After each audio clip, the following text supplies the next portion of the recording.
আমরা তো সিন্ডিকেট চাই না, আমাদের স্টেটমেন্টে লেখা আছে।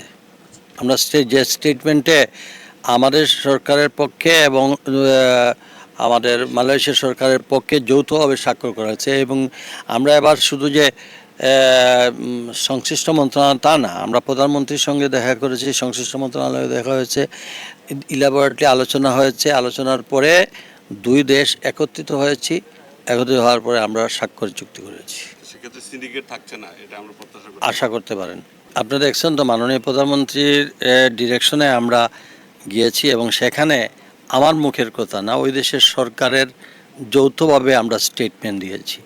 স্টেটমেন্টের মধ্যে পরিষ্কার করা আছে, ইনশাআল্লাহ আমরা অ্যাজ সুন অ্যাজ পসিবল আরও দেখবেন। কতদিনে কোনো টাইম ফ্রেম আছে কিনা? এখানে তো দুইটা দেশের সমন্বয়ে ব্যাপার আছে, আমাদের কিছু কিছু বিষয় আছে। আমরা আসলামই মাত্র, আমরা আমাদের মন্ত্রণালয়ে মিটিং করব, তাদের ওই দেশের সরকারের সঙ্গে আলোচনা করে যত তাড়াতাড়ি সম্ভব। এবং আমার নীতিগতভাবে ওই দেশের সরকার আমাদের প্রস্তাব অনুযায়ী তারা নীতিগতভাবে মেনে নিয়েছেন। এর আগে তো সিন্ডিকেট দেখেছিলাম মালয়েশিয়া।